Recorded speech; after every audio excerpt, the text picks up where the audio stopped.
Welcome to Seeing This. I'm Mike Ornelas, and today I have the privilege of being joined by writer-director Eddie Sanchez, whose documentary, Mexican-American, sheds light on his parents' immigration experience through the lens of different perspectives and home videos, which highlights the sacrifices made by parents for the prospect of a brighter future for their children. Eddie, welcome to the show. Thank you for having me, Mike. Happy to be here. Congratulations on the film.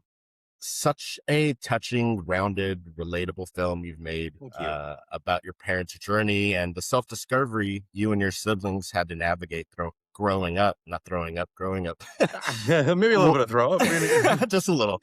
What inspired the story? When did this project first come to mind, and how long did it take to put this all together? Yeah, so it actually the first iteration of this whole project began 6 years ago in 2020 during the COVID pandemic.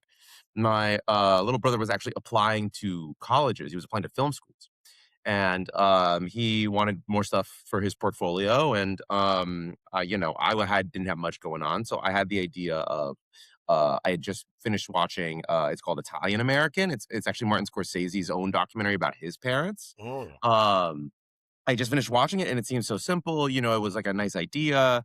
And I think for just like a school project, basically, I was like, well, why don't we try interviewing our parents? And that's why it's called Mexican American in the same kind of formatting style.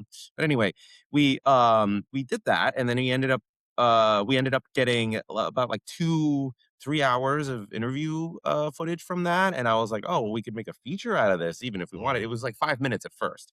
Um and it was pretty different from what it is now, but I kept fiddling with it, and then I just kept coming back to it in between projects over the years because it was one of those things where it's like I don't have to pay anybody to do this. It's Right. my own camera. um I asked my cousins basically to like come by and like help set up. It was a real just a homemade thing. And then eventually I find the VHS tapes, and then those started fascinating me, and it became this whole new kind of like formal project. And yeah, that's how it all got started.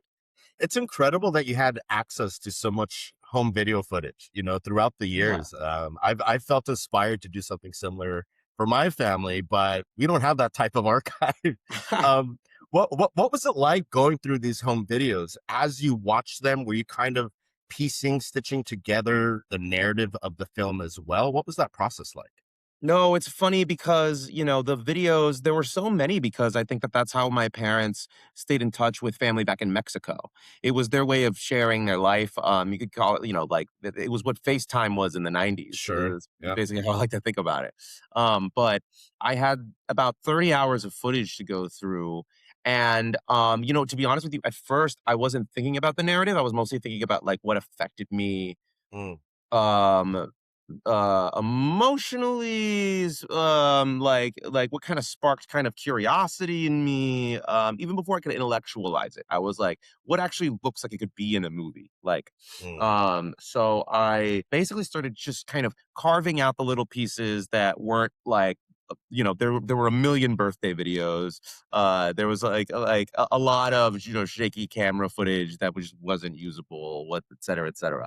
And eventually I had these little chunks of images that I then could use as my puzzle pieces. And then originally I didn't want to be in the movie. I wanted it to just be a biography about my parents. But Mm. then I quickly realized that like I couldn't not be in it because one of the most important things to my parents in their lives is my brothers and I. Yeah. So that was just so critical. And then when that became true, I just kind of naturally became this project that I wanted to do because I wanted to get more in touch with not just my family history, but what cultural heritage I kind of, didn't appreciate as much growing up because I wanted to fit in with, with the mainstream American culture.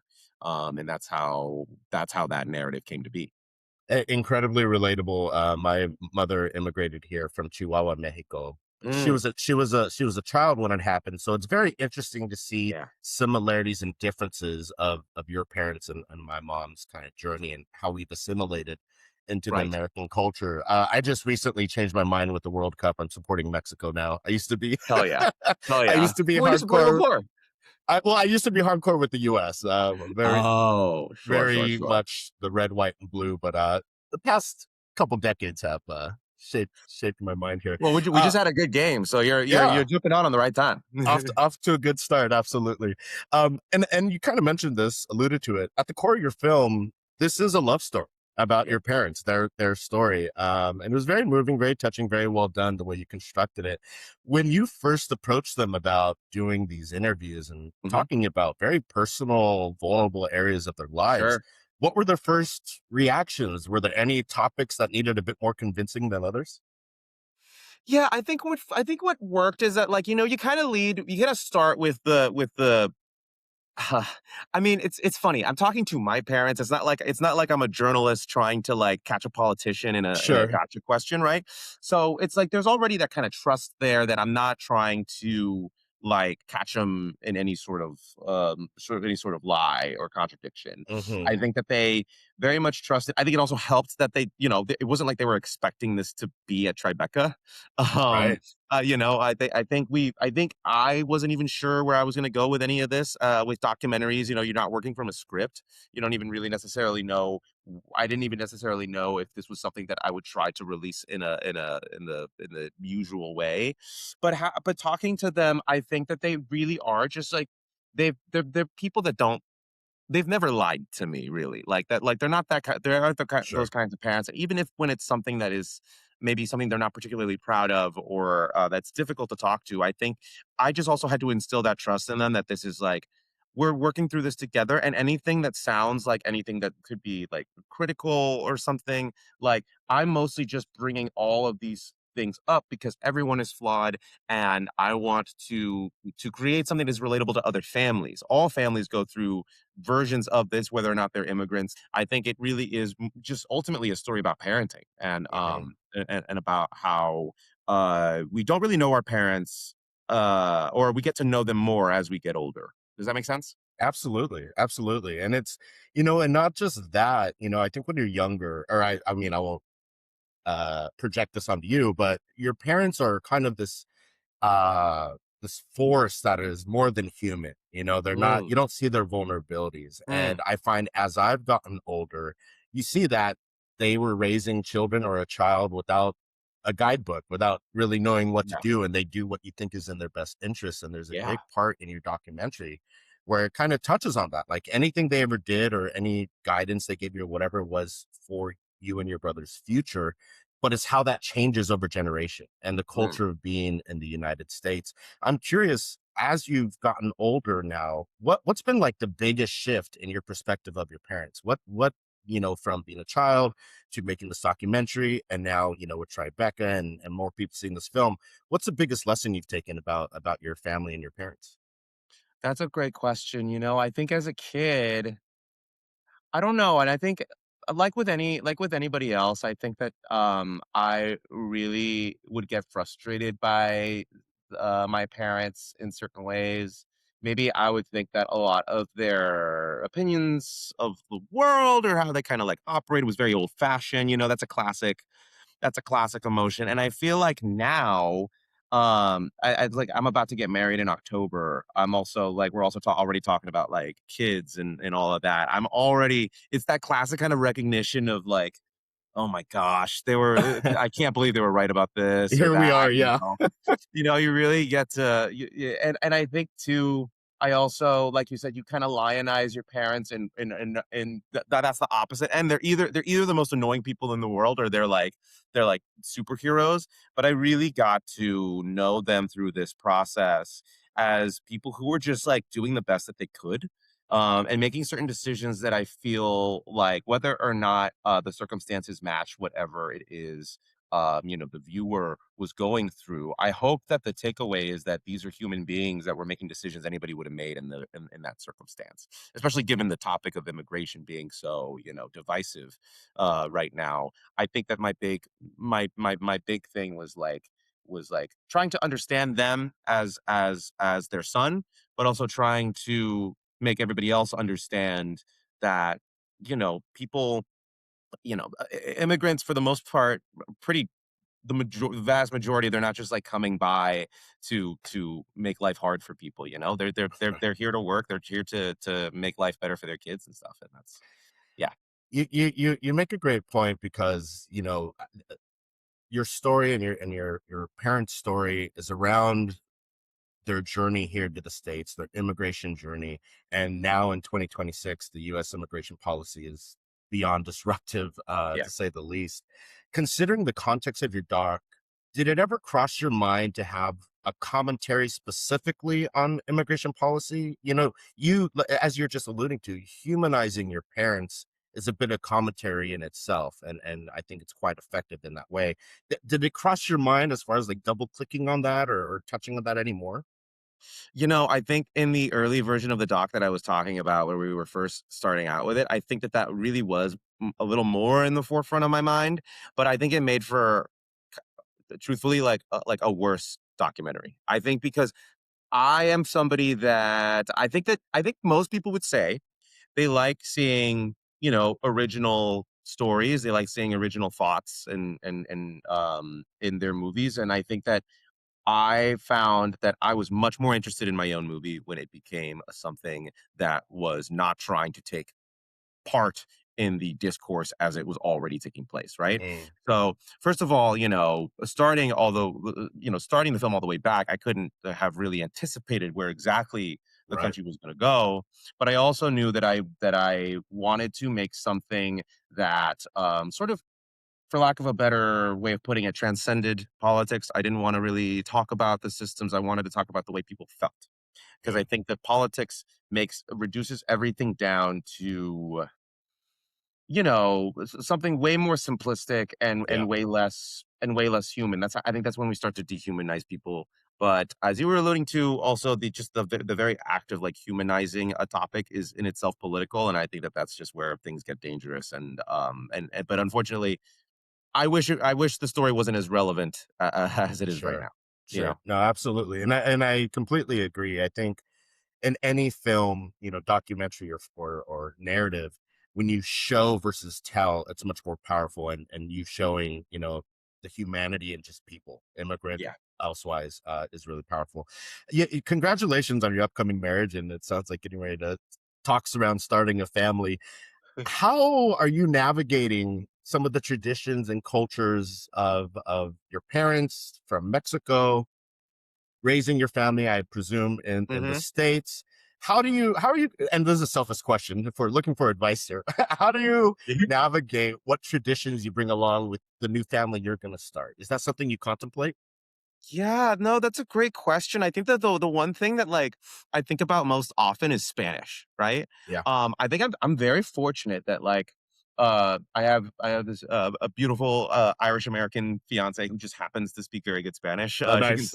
she speaks it better than I do sometimes, and she'll come with me to like visit my extended family in Mexico, and everybody's like, who the hell is this girl? What's a like so I'm very, very lucky to have that in my life, and I think that it really will begin with like speaking Spanish. But even and you'll see this in the movie, like even though it was my first language, like I still get kind of like caught up with certain words, and it's like Sure. it's not as comfortable for me as speaking in English is like right now. So I think it just has to be that conscious effort where like this is homework for us too. Like we have to just make sure that like our kids are raised in a kind of multilingual home, and then everything else is like I was already excited to show my kids Singing in the Rain. Sure. I'll just make sure I'll throw in some Vicente Fernandez in there Right. every once in a while, and like really try to get them to Mexicanize them as much as I can. For sure, for sure. And it sounds like they're gonna have quite the journey with the Catholic guilt coming from the Irish and the Oh, Mexican sure, side. So yeah, absolutely, I yeah. get that. You've alluded to it, but what inspired you to get into film? Was there a specific movie or filmmaker that started you on this creative journey? Ooh, I love that question. Um, Funny enough, I don't know if it was like a specific filmmaker, although like, my heroes are like Spike Lee is huge for me. Randomly in a different direction, like Charlie Chaplin is Yeah, also like a bit. So like there's a range there. But I think that the thing that like really got me into storytelling, I was an actor at first. I was studying theater in college, and then I moved to New York City to be an actor. Did that for a while. Wasn't what I hate auditioning. It's such a nightmare Sure. to audition. Um, and realized, I just kept watching movies and was just sort of like, oh, this is something where the last thing I'm thinking about is the performances. I'm thinking about like, oh, where did they put the camera? Right. Look at how it's composed. Look at how, and I think editing too. I edited this film, and in college, I think I took a couple film classes and was really just sort of like really moved by how it's kind of like this psychological puzzle. I thought it was really fun. I thought it was fun to just like construct even just something as simple as like how much of a guy walking towards a door and opening the door do you need to show for the audience to understand the action, right? You don't need to show the whole thing. That's boring. But like what little stuff like that. I think it's just very exciting. And I think even before I learned English and Spanish, I was learning to I think a lot about how I wore out the VHS tape for Space Jam. That was one of my first that was one of my first real moments of like, wow, this is cinema. I and love that. That's but so funny. but afterwards I look back and like I think years later as an adult, I'll watch like a clip of Space Jam and I realize like I had no idea what they were saying. Like I didn't know it in English, I didn't know it in Spanish, but I knew what was going on just based off of the cinematic language Right. of the film. I'm talking way more about Space Jam than I ever thought I would. I love it. But Yeah. that's great. I mean, it's a true testament to the lasting power of Space Jam and Michael Jordan and the Looney Yes, Tunes. absolutely. I mean, listen, the Looney Tunes inspired so much from like classical music cues they would do, Oh yeah. inspiring comedy that's used now. So totally Yeah. valid, totally valid. Um, Eddie, you've been great with your time. I just have one last question for you that I'd like to ask everyone. What is an underseen movie that you would like to recommend to put for people to put on their radar? Oh my gosh. What is an underseen movie that I recommend for people to put on their radar?